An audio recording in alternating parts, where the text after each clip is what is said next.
여러분, 칼뱅이라는 종교개혁자는 은혜의 방편, 즉 인간이 하나님으로부터 은혜를 받을 수 있는 두 가지 수단이 있다라고 이야기를 합니다. 그 첫 번째는 하나님의 말씀입니다. 성경을 통해 우리는 하나님의 은혜를 누릴 수가 있어요. 그리고 두 번째는 뭐냐면 성례입니다. 성례. 여러분, 천주교에서는 7가지 성례가 있다고 해서 7성례라고 이야기하지만 우리 개혁주의 교회에서는 2가지 성례만 인정합니다. 첫째는 세례이고 두 번째는 오늘 우리가 하는 성찬입니다. 그러니까 세례와 성찬을 제대로 참여하기만 하면 그 성례를 통해서 우리는 하나님의 은혜를 누릴 수 있다라는 것입니다. 지난주에 세례식을 했고 오늘 성찬을 하는데 하나님의 은혜를 누려야 되는 거예요. 그래서 여러분, 1년에 2차례 진행되어지는 이 성찬은 어떤 행사가 아니에요. 반드시 하나님의 은혜를 누려야 하는 그런 시간인 줄 믿습니다. 근데 여러분, 이 성찬을 누가 제정한지 아세요? 이 성찬을? 자, 우리 성경을 한번 읽어보도록 하십니다. 성경 오늘 보면 23절 말씀입니다. 23절 시작. 내가 너희에게 전한 것은 주께 받은 것이니. 여러분, 지금 바울이 고린도 교회의 성찬에 대해서 지금 설명을 하는데 이 바울이 전하는 이것은 누구에게 받은 것이라고 이야기합니까? 주님께 받은 것이다라고 이야기를 하고 있습니다. 여러분, 예수님께서는 예수님의 제자들과 함께 유월절 밤에 예수님께서 직접 이 유월절 절기 때 성만찬을 시작하십니다. 그리고 그 예식을 우리에게 행하라고 하시죠. 그러니까 여러분, 중요할까요? 안 중요할까요? 중요합니다. 여러분, 정리를 해봅시다. 이 성찬을 통해 우리는 하나님의 은혜를 누립니다. 그리고 이 성찬을 제정하신 분은 예수님이십니다. 이 성찬을 행하라고 하신 분도 예수님이십니다. 중요하다, 안 중요하다? 중요하다. 그런데 여러분, 이 성찬을 올바르게 우리가 행하지 않으면 어떤 일이 일어날까요? 그냥 은혜를 받지 못하는 것으로 끝이 날까요? 아닙니다. 오늘 성경에서 뭐라고 이야기하냐? 오늘 우리가 26절까지 읽었는데 27절에 바로 이런 말씀이 있습니다. 우리 공동번역 버전으로 한번 읽어보도록 하십시다. 시작. 그러니 올바른 마음가짐 없이 그 빵을 먹거나 주님의 잔을 마시는 사람은 주님의 몸과 피를 모독하는 죄를 범하는 것입니다. 그러니까 여러분 보세요. 우리가 올바른 마음으로, 올바른 마음가짐으로 성찬을 대하지 않으면 은혜를 못 받는 정도가 아니라 죄를 짓는 거래요. 어디에다가 죄를 짓는 거라고요? 주님의 몸과 피를 모독하는 죄를 짓는다는 거예요. 그러니까 여러분, 오늘 우리가 드리는 이 성찬은 성공해야 됩니까? 안 성공해야 됩니까? 성공해야 돼요. 반드시 여러분 성공해야 돼요. 자, 그러면 어떻게 하면 이 성찬을 성공할 수 있는가? 성찬을 대하는 올바른 마음가짐은 뭔가라는 거예요. 저를 한번 따라해 보도록 하겠습니다. 예수님을 기억하라. 우리 다 같이 24절 25절 말씀 다 같이 한번 읽어보도록 하십시다. 24절 25절 시작. 이것은 너희를 위하는 내 몸이니 이것을 행하여 나를 기념하라 하시고 식후에 또한 그와 같이 잔을 가지시고 이르시되 이 잔은 내 피로 세운 새 언약이니 이것을 행하여 마실 때마다 나를 기념하라 하셨으니. 여러분 보세요. 지금 예수님께서 뭐라고 이야기합니까? 이것을 행하여 나를 기념하래요. 떡을 떼시면서 잔을 나눠주시면서 이것을 행하여 나를 기념하라는 말을 2번이나 반복하고 있습니다. 여러분, 나를 기념하라. 기념한다는 게 뭘까요? 예, 기억한다는 것입니다. 기억한다. 기억하라는 거예요. 나의 죄 때문에 예수님이 찢기시고 피 흘리셨다라는 것, 기억하라는 거예요. 여러분, 많은 사람들이 예수님을 처음 믿었을 때 십자가 사건이 나를 위한 사건이라고 고백합니다. 그리고 그래서 눈물도 많이 흘리죠. 십자가 은혜와 사랑 때문에 감사가 넘칩니다. 그런데 여러분, 신앙생활을 점점 하면 할수록 그 은혜가 희미해져 갑니다. 감사도 잃어버리고 눈물도 말라버립니다. 교회에서 예배드린 것이 점점 당연해지고 그렇게 겸손했던 성도의 목소리가 커지기 시작합니다. 여러분, 나 같은 죄인 살리신 그 은혜 놀라워. 이 찬양이 나의 찬양이었는데 어느 순간 나보다 죄 많이 지은 성도들이 보이기 시작합니다. 그래서 형제 자매들을 정죄합니다. 재판관이 되어져 버립니다. 여러분, 이때 기억해야 되는 거예요. 성찬을 하면서. 그렇지, 주님이 나의 죄를 위해서 십자가에 돌아가셨지. 기억해야 되는 거예요. 여러분, 그거 기억하면서 감사를 잊지 말아야 합니다. 눈물도 멈추지 말아야 합니다. 여러분 출애굽기 12장 14절에 보면 하나님께서는 이스라엘 백성들에게 유월절을 제정하시는데 이 유월절을 제정하면서 이스라엘 백성들이 이렇게 이야기합니다. 다 같이 한번 읽어보십시다. 시작. 너희는 이 날을 기념하여 여호와의 절기를 삼아 영원한 규례로 대대로 지킬지니라. 아멘. 하나님께서 이스라엘 백성들에게 유월절을 제정하시고 이 날을 어떻게 하라고요? 기념하래요. 기억하라는 거죠. 여러분 하나님께서는 이스라엘 백성들을 애굽에서요 탈출시키시는데 10가지 재앙을 일으키십니다. 10번째 재앙이 뭐냐면 장자들이 다 죽는 재앙이에요. 그때 하나님께서는 어린 양을 잡아서 그 피를 집 문설주와 임방에 바르라고 하십니다. 그렇게 했더니 이스라엘 백성들의 집은 여호와의 사자가 유월하셨어요. 뛰어넘으셔서 그 이스라엘 백성들의 장자들은 다 살아난 거예요. 원래는 다 죽은 목숨이었는데 하나님의 은혜로 하나님께서 이렇게 살려주신 거예요. 이 날을 기념하라는 거예요. 근데 여러분 이스라엘 백성들이 이 날을 잘 기념했을까요? 안 했을까요? 잘 안 했습니다. 역대하 32장에 보면 히스기야라는 왕이 등장하는데 그 히스기야 왕이 유월절을 지켜요. 근데 성경에서 어떻게 이야기하는지 아세요? 이스라엘 백성들이 이렇게 유월절을 지킨 일이 없었다 이렇게 얘기해요. 그러니까 여러분 까마득하게 유월절을 지키지 않고 잊어버리고 산 거죠. 그랬더니 여러분 하나님이 이 절기를 기념하라 했는데 절기만 잊은 게 아니라 하나님도 잊어버렸어요. 그래서 이스라엘 백성들이 바알신을 섬기게 되어집니다. 여러분 마찬가지입니다. 오늘 본문에서 예수님은 떡과 잔을 대하면서 자신의 몸과 피를 기억하라고 하시죠. 여러분 우리가 이 성찬을 대하면서 예수님의 죽으심을 기억하지 않잖아요. 그러면 예수님을 잊어버립니다. 여러분 언제 여러분들은 십자가 은혜 때문에 울어보셨습니까? 최근에 예수님의 십자가 그 은혜 때문에 눈물 흘려보신 적이 언제예요? 여러분 매주 교회 나와서 예배드리고 그리고 헌금도 하고 봉사도 하고 교회가 이래야 된다 저래야 된다 훈수도 두는데 만약 여러분들에게 십자가의 감격이 사라졌다, 그 눈물이 여러분들에게 없다, 그러면 이미 여러분들은 굳은 신앙인입니다. 교회에서 얼마나 오랫동안 신앙생활했냐 별로 중요하지 않습니다. 여러분들의 과거의 신앙의 그 추억에 매달려 있지 마십시오. 여러분 심지어는 과거가 아니라 우리 부모님 때의 신앙, 그때 신앙 추억하며 사시는 분들도 있어요. 여러분 그거 하지 마십시오. 지금 이 순간에 오늘 십자가 앞에서 여러분들이 눈물 흘리는 그 감격이 살아있어야 됩니다. 그게 살아있는 신앙인이에요.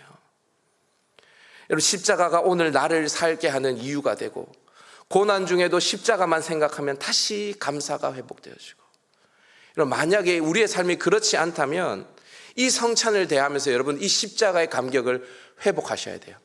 예수님을 다시 기억하십시오. 예수님의 십자가를 다시 추억하십시오. 처음 만났을 때 그 눈물을 다시 회복할 수 있는 저와 여러분 될 수 있기를 주님의 이름으로 축복합니다. 두 번째로 성찬을 대하는 올바른 마음가짐은 뭔가? 저를 한번 따라해 보도록 하겠습니다. 예수님을 증거하라. 우리 26절 말씀 읽어볼까요? 26절 시작. 너희가 이 떡을 먹으며 이 잔을 마실 때마다 주의 죽으심을 그가 오실 때까지 전하는 것이니라. 아멘. 여러분 성찬의 첫 번째 의미는 성찬을 하면서 예수님을 기억하는 거예요. 근데 여러분 여기에서 끝내면 반쪽짜리 성찬입니다. 예수님을 기억할 뿐 아니라 예수 그리스도의 죽으심을 그가 오실 때까지 전하는 결단이 우리에게 있어야 하는 거예요. 여러분 그러면 왜 바울은 예수님의 죽으심을 그가 오실 때까지 전하라고 하는 것일까요? 여러분 전해야 한 영혼이 구원받죠. 전해야 복음이 흘러가죠. 네 맞습니다. 근데 여러분 오늘 문맥을 보면 전해서 한 영혼이 구원받는 것도 중요하지만 그보다 더 중요한 것이 있습니다. 그것이 뭔지 아십니까? 전할 때에 기억할 수 있는 것입니다. 예수 그리스도를 증거할 때에 우리가 예수님을 기억할 수 있어요. 여러분 제가 대학 시절에 매주 전도하러 캠퍼스에 나갔거든요. 매주 전도하러 나가면 복음을 전하며 어떤 사람들은 복음을 듣고 사역일을 듣고 거기서 영접하는 사람들도 있어요. 제가 아는 사람 중에 그렇게 제가 복음을 전해가지고 예수님을 영접해서 교회 나와서 예수님 믿을 뿐만 아니라 지금 목사님이 되어 있는 분도 계십니다. 근데 여러분, 그것도 기쁘죠. 감사하죠. 그런데 대부분은 복음을 전하면 들으려고 할까요? 들으려고 하지 않을까요? 들으려고 하지 않습니다. 심지어는 때로는 전도지를 나눠주면 그걸 제 눈앞에서 이렇게 구겨가지고 제 보라고 그냥 땅바닥에 내팽개치고 가는 사람들도 있습니다. 조롱하는 거죠. 근데 여러분, 그때도 은혜가 있습니다. 저는 그렇게 전도지를 구겨서 나눠주는 선물을 집어 던지고 가는 사람들을 보면 코끝이 찡해집니다. 왜 그런지 아세요? 이 사람은 말이야, 예수님을 믿으라고, 복음을 믿으라고 이렇게 간청을 하는데도 안 믿고 그냥 떠나가는데 나는 어떻게 예수님을 믿었을까? 내가 이 사람보다 잘난 게 없는데, 더 착하지도 않는데 하나님께서는 이 믿음을 나에게 왜 주셨을까? 웬 은혜인가? 여러분, 복음을 증거하다가 제 안에 있는 십자가와 그 복음의 은혜가 더 샘솟게 파도치는 것을 느낍니다. 여러분, 제가 지금 무슨 이야기를 하는 거예요? 예수님을 기억할 수 있는 가장 좋은 방법이 뭔지 아십니까? 예수님을 전하는 것입니다.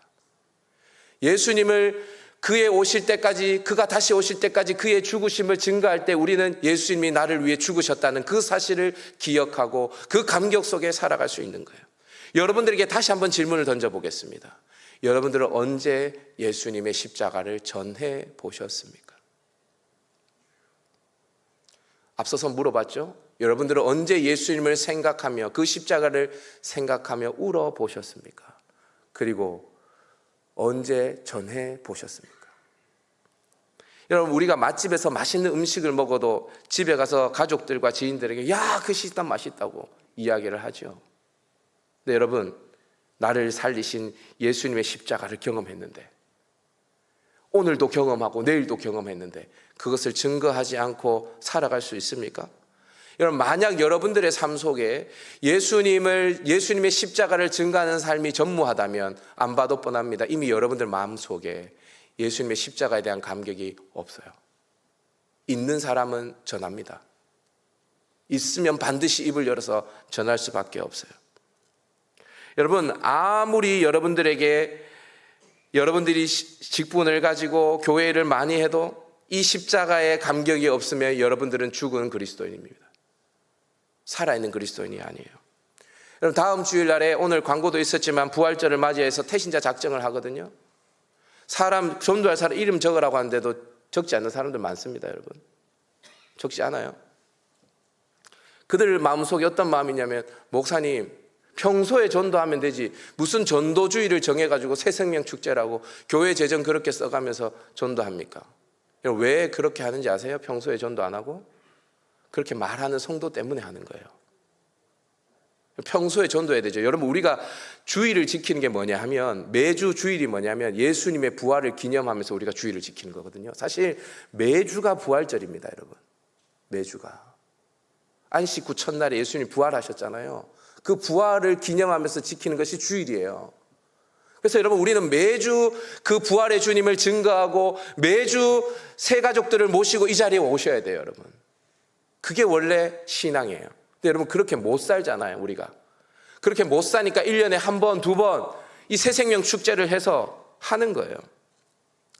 태신자를 작정할 때도 여러분 순종하고, 새생명 축제에 사람을 모시고 오라고 할 때도 여러분 순종해야 되는 거예요.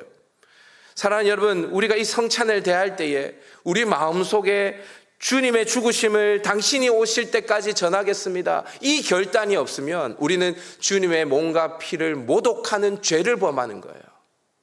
그 결단을 하시고 오늘 성찬에 참여하셔야 되는 거예요. 마지막 세 번째, 성찬을 대하는 올바른 마음가짐이 뭘까? 저를 한번 따라해 보도록 하겠습니다. 지체들과 하나 되라. 어떻게 하라고요? 지체들과 하나가 되라는 거예요. 여러분, 제대로 된 성찬에 참여하면, 그러니까 앞서서 말씀드린 예수님의 십자가를 기억하고, 그리고 그 예수님의 십자가를 전하는 삶을 살겠다는 결단을 가지고 이 성찬에 참여하면 하나님의 은혜가 우리에게 임한다, 안 임한다? 임한다는 거예요. 임한다는 거예요. 그냥 성찬에 참여하는 게 아니라 이 결단을 하고 참여하면 하나님의 은혜가 임해요. 하나님의 은혜가 임하면 어떠한 일이 일어나냐? 예수 그리스도와 영적으로 연합이 되어집니다. 연합이 되어져요. 여러분, 연합이 되어진다는 게 뭐냐? 예수님과 우리가 하나가 되어지는 은혜를 누린다는 거예요. 여러분, 제가 나중에 이 연합에 대해서 한번 말씀을 나눌 기회가 있을 텐데, 연합은 놀랍습니다, 여러분. 하나가 되어진다는 건 놀라워요. 그래서 결혼이 신비한 거예요. 놀라운 것입니다. 여러분, 예수님이 내 안에 계시고 내가 예수님 안에 가면 어떤 일이 일어나는지 아세요? 포도나무에 가지가 연해 있으면 어떻게 되어지는지 아십니까? 열매가 맺혀지는 거예요. 근데 여러분, 가지가 포도나무에 떨어지면요, 열매 맺을 수 없어요. 그냥 화목으로 쓸 뿐이에요. 아무짝에 쓸 데가 없어요. 이것은 단지 열매를 맺고 맺지 않고의 문제가 아닙니다. 여러분, 예수님과 연합한 인생은 생명이 있는 것이고요, 예수님과 연합되지 않은 사람은 생명을 누리지 못하는 거예요. 완전 하늘과 땅 차이입니다. 여러분, 그런데 아무튼 이렇게 성찬을 제대로 참여하게 되면 예수님과 연합을 하게 되어지는데, 예수님과 연합을 누리는 사람의 특징이 있습니다. 그것은 뭐냐? 성도들과 연합하는 거예요. 여러분, 예수님과 하나가 되어지는데 성도들과 연합하지 못한다, 하나가 되지 못한다, 이런 일은 없습니다. 왜냐하면 예수님과 성도들은 한 몸으로 연합되어져 있는 한 몸 지체거든요. 그렇기 때문에 성찬에 참여할 때 우리는 온 교우들과 하나가 되겠다는 결단을 해야 하는 거예요. 여러분, 오늘 본문의 전후 문맥을 살펴보면 오늘 말씀은 바울이 고린도 교회의 잘못된 성찬에 대해서 지적하면서 말씀을 쓴 거거든요. 고린도 교회의 성찬이 뭐가 잘못되어졌냐? 성찬을 하는데 파당을 짓는 거예요. 파당을. 나는 게바파다, 나는 바울파다, 나는 아볼로파다, 나는 그리스도파다. 파당을 짓는 거예요. 교회 안에 당이 있는 거예요. 당이. 가난한 사람을 성찬에 배제시키면서 은근히 따돌리는 사람들이 생겨난 거예요. 가난한 사람들이 오기 전에 떡과 잔을 먼저 먹어서 어떤 사람은 배부르고 취하고 어떤 사람은 시장하게 되어지는 거예요. 오늘 성경 21절 22절을 다 같이 한번 읽어보도록 하십시다. 21절 22절 시작. 이는 먹을 때에 각각 자기의 만찬을 먼저 갖다 먹으므로 어떤 사람은 시장하고 어떤 사람은 취함이라. 너희가 먹고 마실 집이 없느냐? 너희가 하나님의 교회를 업신여기고 빈궁한 자들을 부끄럽게 하느냐? 내가 너희에게 무슨 말을 하랴? 너희를 칭찬하랴? 이것으로 칭찬하지 않노라. 지체에 대한 배려가 없는 거예요. 교회 안에서도 잘 사는 사람, 못 사는 사람 은근히 나누게 되어지는 거예요. 여러분, 제가 새벽에도 한번 말씀드렸는데 우리 온천제일교회는 다 형제 자매예요. 아멘이십니까? 우리가 목사님, 장로님, 권사님, 집사님 이렇게 직분을 나눠서 부르지만 그 계급 아니에요. 우리는 다 형제 자매예요. 아멘이십니까? 제가 깜짝 놀라는 일들을 한 번씩 발견하는데 그게 뭐냐면 교회 안에서 장로님, 집사님으로도 부르지 않고 예를 들면 변호사님, 의사 선생님, 판사님, 검사님 이렇게 부르는 경우도 간혹 있더라고요. 전문직들이 교회 안에서 존중을 받는 것이죠. 잘못된 겁니다, 다. 상종할 사람, 상종하지 못할 사람 편을 나누고요. 어떤 분을 중심으로 해서 친한 사람들이 뭉치고요. 목사님을 중심으로 뭉치고 어떤 장로님을 중심으로 뭉치고 옳고 그름에 따라서 판단하는 것이 아니라 그분이 맞다고 하면 다 맞고 그분이 틀렸다고 하면 다 틀리고. 교회가 이런 지경이 되어지면, 그렇게 교회가 나눠지면, 그렇게 성찬을 참여하면 그거는 예수님의 몸과 피에 대한 모독이라는 것입니다. 여러분, 우리는 교회 안에서 다 사랑해야 되는 거예요. 서로가 하나가 돼요. 여러분, 예수님께서 자신의 육체 십자가를 지심으로 어떤 일을 하셨는지 아십니까? 중간에 막힌 담을 자기의 육체로 허셨어요. 그래서 유대인과 이방인을 하나 되게 하셨습니다. 그렇게 한 몸 된 공동체가 교회예요. 그런데 여러분, 우리가 뭐 게바파, 바울파, 아볼로파 이렇게 해서 나눠요. 가끔씩 진짜 머리 쥐어 뜯을 만큼 싸우는 교회들을 보면요, 목사님파, 장로님파, 장로님들 안에서도 시무장로님파, 원로장로님파 막 싸우는 교회들 있잖아요. 여야가 하나 되는 것보다 교회가 하나 되는 게 더 힘들어 보여요. 그 교회는. 그런 교회는 교회가 아니에요. 그렇게 성찬에 참여하면 주님의 죽으심을 모독한다는 거예요. 사랑하는 여러분, 마음을 열고 손을 내밀 수 있기를 바랍니다. 혹시 여러분들이 벽을 치고 있는 형제 자매가 있다면 그분에게 찾아가셔서 손을 내미세요. 목사님, 오죽하면 그렇겠습니까? 그 권사님, 말도 섞으면 안 되는 사람입니다. 여러분, 만약에 하나님께서 저와 여러분을 여러분들이 가지고 있는 기준으로 대하셨다면 하나님도 우리와 한 몸이 되지 않으셨을 겁니다. 그런데 예수님께서는 우리와 한 몸을 이루셨어요. 우리의 손을 잡아주셨습니다. 그 마음으로 여러분들이 지체를 사랑하십시오. 말씀을 정리합니다. 오늘 우리는 예수님의 살과 피를 기념하면서 이제 성찬에 참여하려고 합니다. 이것이 나를 위해 살과 피를 찢고 흘리셨다는 것을 여러분 기억하십시오. 감격을 회복하세요. 뿐만 아닙니다. 예수님의 죽으심을 그가 오실 때까지 전하겠다는 결단을 하십시오. 근데 여러분, 마지막이 더 중요합니다. 지체와 하나 되기를 여러분들이 결단하십시오. 여러분들이 우리 온천제일교회에서 제일 멀다고 생각하는 그 사람 있잖아요. 제일 말 걸기 싫은 그 사람. 그 사람에게 찾아가십시오. 장로님 계셔서 우리 교회가 너무 행복합니다. 여러분, 말을 건네세요. 말을 건네세요. 그러면 여러분, 우리 주님께서 이 성찬을 통해서 놀라운 은혜를 우리에게 주실 줄 믿습니다.